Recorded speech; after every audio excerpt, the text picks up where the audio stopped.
Court चले गए। अब जिन्होंने फ्लैट खरीदे 40-40 लाख 50-50 लाख रुपए के, उन्होंने ये किसी के घर में 40-50 लाख रुपए तो रखा नहीं है, कर्जा भी लिया होगा, उधार भी लिया होगा, अपनी घर बाहर की जमीनें भी बेची होंगी, सोना चांदी भी बेचा होगा, सारे काम करोगे तब अपने एक आशियाना बनाया उन्होंने छोटा सा। आज उस आशियाना के ऊपर क्या हो रहा है? हथौड़े चल रहे, हथौड़े वहाँ नहीं चल रहे, दिल पर चल रहे, दिल पर।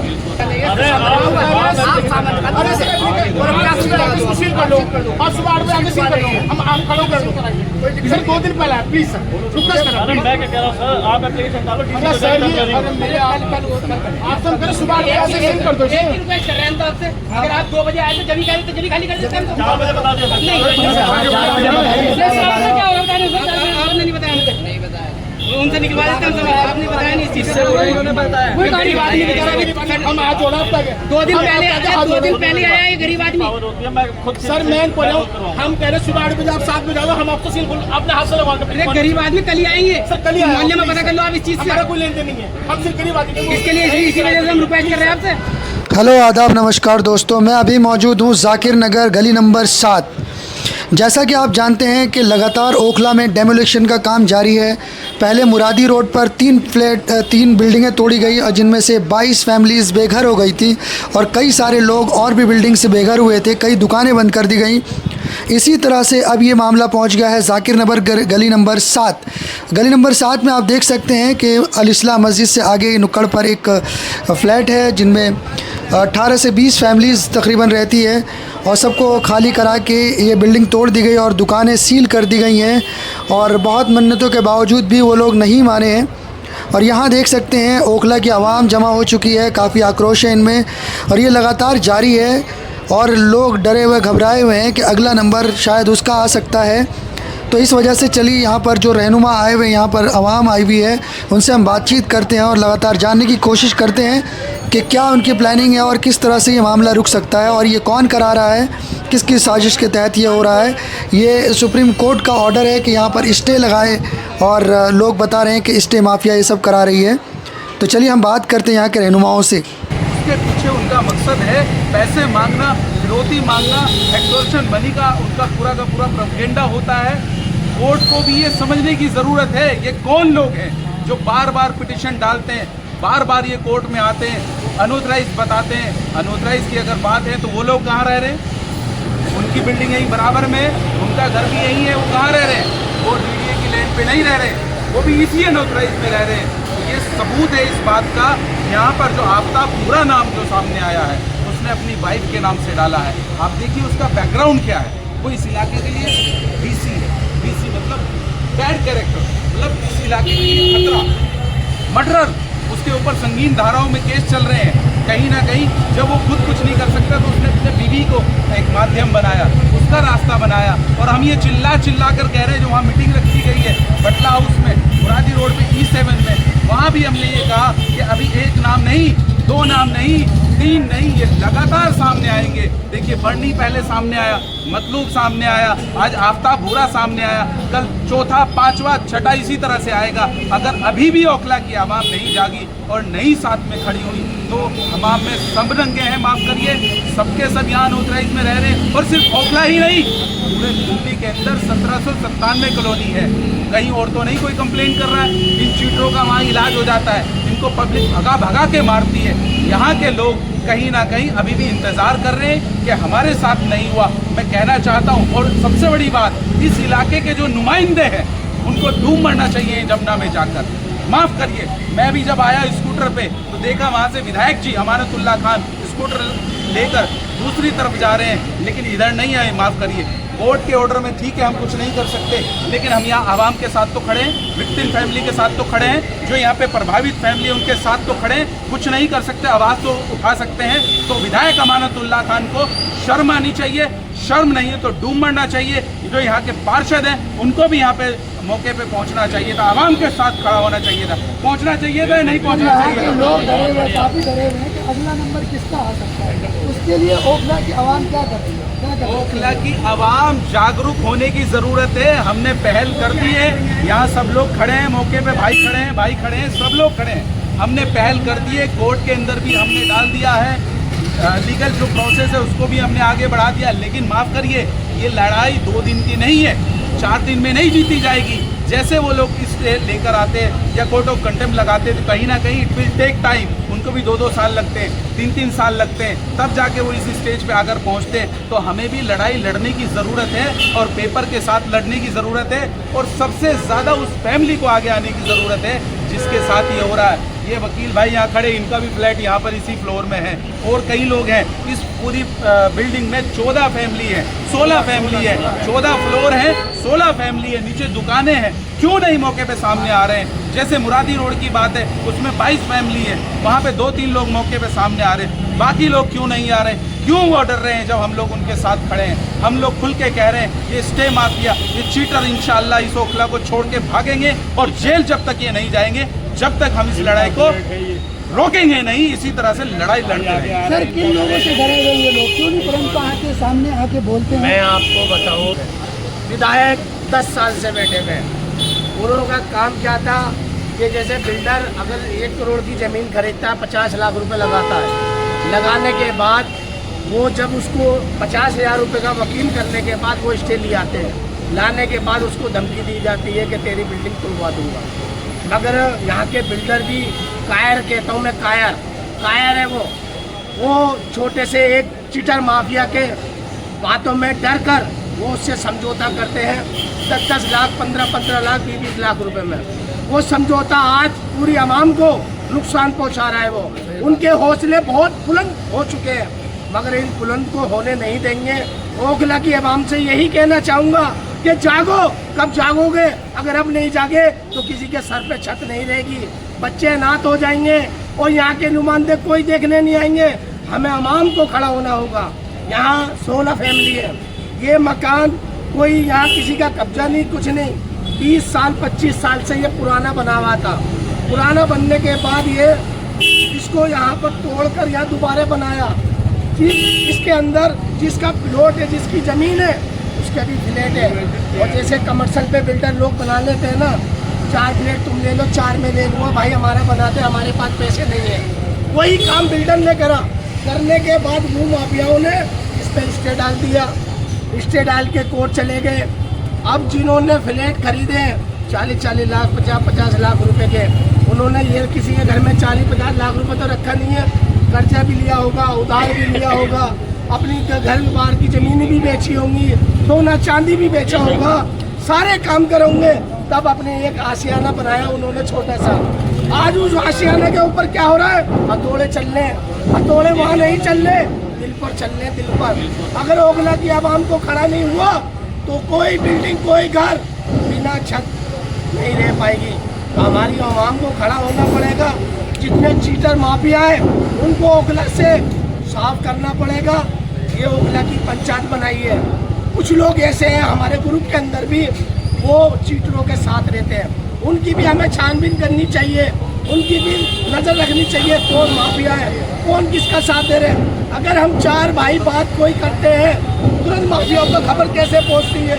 आज तुम्हारे चैनल के माध्यम से ये कहता हूँ, माफियाओं को आज मेरे घर पे बुलडोजर चला है, कल आपके घर पे भी बुलडोजर चलेगा। ओखले की आवाम को जागना पड़ेगा। जागो, यही मेरा कहना है। अब भी वक्त है, अभी कुछ नहीं बिगड़ा। और अगर यहाँ जब एक तरफ से लाइन से पहले क्या हो जाए, एमसीडी की कोई औकात नहीं, डर नहीं, तो एमसीडी अंदर घुस जाए, कोई डीडी अंदर घुस जाए। आज इन चीटरों ने घर में ला के खड़ा कर दिया है, बड़े आराम से खड़ा कर दिया है। ये कमी किसकी है? हमारे नुमाइंदों की, हमारे जिम्मेदारों की। जो जनता अपना रहनुमा बनाती है ना, बनाकर खड़ा करती है कि हमारे सुख दुख के अंदर काम आए, मगर वो काम ना तो काउंसिलर हो, ना विधायक हो, कोई नहीं खड़ा। मगर इस लड़ाई को जब तक मेरी जिंदगी रहेगी, सांस रहेगी, लड़ता रहूँगा। सर, ये जो फ्लैट के सारे लोग अभी बेघर हो गए हैं, उनके लिए क्या करेंगे आप? भाई साहब, इस फ्लैट के अंदर 3 फैमिली ऐसी है जो हार्ट की पेशेंट है। मैं खुद रहता हूँ उसमें। 3 फैमिली हार्ट की पेशेंट है, और एक फैमिली के 2 महीने पहले एक बेटा हुआ है, वो अभी खाट पर ही है। अगर उनको घर से निकाला जाएगा, इससे दुख की क्या बात होगी? इससे शर्म आनी चाहिए यहाँ के चीटरों को। और सुनो, यहाँ का ब्लैकमेल का पैसा लेके हज करने जा रहे हो, तुम्हें कौन कबूलेगा? कौन कबूलेगा? हराम की कमाई ले जाकर वहाँ हज करके आ रहे हो, लोगों के दिल पे बिल्डोजर चलवा रहे हो, हथौड़े चलवा रहे हो, लोगों को बेघर कर रहे हो। इससे अल्लाह भी माफ़ नहीं करेगा और जनता भी माफ़ नहीं करेगी। हमारे साथ दानिश अलीम सर हैं। तो सर, पहले मुरादी रोड और अब यहाँ जाकिर नगर तक ये पहुँच चुका है। अब पूरे ओखले में सबसे ऐसा पहले लग रहा है। शुरुआत हुई टीटीआई से। टीटीआई पे जमींदोज हुई बिल्डिंग पूरी, उसके बाद ये हुआ। तो हम सब ने मिलकर एक प्लान बनाया, हमने एक ओखला पंचायत बनाई, हमने कहा सबको साथ आना चाहिए। हम मुख्तलिफ सियासी पार्टियों से हैं, मैं कांग्रेस से, वही लोग बीजेपी से, आम आदमी पार्टी हमारे साथ हैं। हमने सारे मन मुटाव बुला के सारी 36 बिरादरी ओखला की, हर बिरादरी के आदमी को साथ लेके हमने ओखला पंचायत की मीटिंग की पिछले हफ्ते। और सक्सेसफुल मीटिंग में लोगों ने बाज़ाब्ता कहा कि जो चीटर है, माफिया है, इनका सोशल बाइकआउट होना चाहिए। देखिए ऑडेसिटी और बदमाशी देखिए, उल्टी हमें धमकी दे रहे हैं माफिया वाले, हमें फ़ोन करके कह रहे हैं तुम्हें जेल में बंद करा देंगे। जनता की आवाज़ उठाने के लिए हमें जेल में बंद कराने की धमकियाँ दी जा रही हैं ज्वाइंट डीसी पे। क्योंकि सर, कौन लोग हैं वो जो आपको देखिए, ये जो लोग हैं, पूरा एक समूह है, ग्रोह है, इसमें वकील साहिबान भी शामिल हैं। अब हो क्या रहा है कि वकील सबके सामने, वकील साहब को डील करते हैं इसको। नोटिस ऑपरेंडी क्या है, मुकदमा डाला जाता है, कंप्लेंट सामने नहीं आता, वकील नोटिस भेजता है, फिर वकील ही मानवाली करता है। तो ऐसे वकीलों को हमने आइडेंटिफाई कर लिया है जो ऐसे मुकदमे करते हैं, उनके खिलाफ हम बार काउंसिल में जाएंगे, उनकी कंप्लेंट दी जाएगी बाकायदा, क्योंकि वो इसमें इन्वॉल्व है और वो हमारे बीच रहते हैं, हमारे अपने मुसलमान हैं, मगर उनको ये पैसा। अब मैं आपसे पूछना चाहूँगा कि ये लोग के घर टूटे हैं, आशियाने उजड़ रहे हैं, मगर ओखला की आवाम खामोश है। और अफसोस की बात, मैं कह रहा हूँ, आप कब तक खामोश रहेंगे? आप किसी को बुरा भी नहीं कह सकते, हम नहीं कह रहे आप किसी से लड़िए झगड़िए, कम से कम बुरा तो कहिए। मस्जिदों के मिंबर से कल जुमा है, सारे इमाम क्यों नहीं ऐलान करते कि हराम खा रहे हैं लोग, इनसे मिलना जुलना बंद करो? ये तो कर सकते हैं भाई। हम संविधान के दायरे में रह के लड़ना चाहते हैं, कानूनी लड़ाई लड़ना चाहते हैं, मारपीट में बिलीव नहीं करते, हम किसी को भड़का नहीं रहे। मगर हमारे इमाम अगर मस्जिद के मिंबर से कहेंगे कि वो लोग जो हराम खा रहे हैं, हमारी बहनों के सर से छतें उजाड़ रहे हैं, वो बहनें पर्दे नशीब ख्वातीन अब सड़क पे आ जाएंगी, इसका जिम्मेदार कौन होगा? क्या ये नबी, मेरे नबी की उम्मत से नहीं है बेटियाँ जिनको हुक्म है पर्दे में अपने घर में रहे? आज आप उनकी छतें तोड़ के पूरे सड़कों पे लेके आ रहे हैं। खुदाई रोडे प्रिंटिंग टूटी, कब्रिस्तान में बैठी थी हमारी कौम की बहन बच्चियाँ, बिना दुपट्टे के कब्रिस्तान में बिठा दिए हरामजादों ने, इन चीटरों ने। उनको कहा जाए, किससे बात करें? कोई बोल के राजी नहीं, जनता खामोश है, सामने वाला खुश है, मेरा घर नहीं टूटा। ओखला खंडर बन जाएगा अगर आवाम नहीं खड़ी हुई। आज ओखला पंचायत हमारी शुरू हुई, अब हमारे पास बदरपुर से फोन आ रहे हैं, आली गाँव से फोन आ रहे हैं कि ओखला वाले वहाँ जाके भी चले लेते हैं। वो लोग कहते हैं महापंचायत कराइए, सब लोगों को बुलाइए। तो मेरा आप लोगों से यही कहना है, आवाम जागे, आप किसी लड़िए मत, मगर कम से कम उसके साथ अपने रिश्ते नाते ख़त्म कर दीजिए जो हराम की दौलत कमा के हमारे बीच रह रहे हैं, दावतें खा रहे हैं, हज उमरे पे जा रहे हैं, मगर कोई बुरा नहीं करा। आवाम डरी हुई है, आवाम डरती बहुत है पुलिस का। अब देखिए, एक चीटर मुझे धमका रहा उल्टा कि जी हम आपके खिलाफ पुलिस केस करते हैं। हमें पुलिस केस कर दो, कानून तुम्हारा, कानून हमारा नहीं है। एमएलए काउंसलर यहाँ क्यों नहीं साथ दे रहे हैं? देखिए, मसला क्या होता है कि जब हम एमएलए काउंसिलर की बात करते हैं, सियासी मुद्दा बन जाता है। आवाम कहेगी यार ये बीजेपी वाले, कांग्रेस वाला है, ये तो एमएलए की बुराई कर रहे हैं, उससे मुहिम खत्म हो जाती है। सारी मुहिम जनता को चलानी है, लेकिन जब आपके काम नहीं आ रहे वो लोग, तो क्या करेंगे भाई? अपना पीड़ा खुद उठाइए, घर तो आपके टूट रहे, अभी आबाद बिल्डिंग टूट रही है। इस तरह मेरा घर भी आबादी में है, मैं 20 साल से इस घर में रहता हूँ, हो सकता है कल वो भी टूट जाए, हो सकता है नहीं वो भी टूटेगा। ये चीटर नहीं छोड़ेगा किसी को। सर एक बात बताइए, ये बिल्डिंग सिर्फ अभी फर्स्ट और अपर ग्राउंड और टॉप फ्लोर टूट रहा है या पूरी बिल्डिंग टूटेगी? अभी क्या होगा? बिल्डिंग में पैचेस कट रहे हैं, पूरी बिल्डिंग में। जब बिल्डिंग आबाद हो जाती है तो कम से कम इनका पक्ष तो सुनना चाहिए था ना। एक प्रेयर लगती कैवियट डलता कोर्ट में कि हमारा पक्ष तो सुना जाए। पूरी दिल्ली में जब शीला दीक्षित जी अप्रूव कर गई थी 1800 कुछ कॉलोनियाँ, उसके बाद उस पर स्टे हो गया था। तो पहली बात तो ये है कि हम लोग इलीगल में नहीं आते, हम इरेगुलराइज कॉलोनी में आते हैं, जो कोर्ट में मामला सब जुडिस है। देखिए, जब तक कोर्ट डिसाइड नहीं करेगा कि हम इलीगल हैं या नहीं है, तो इस तरह क्यों तोड़ सकती है एमसीडी?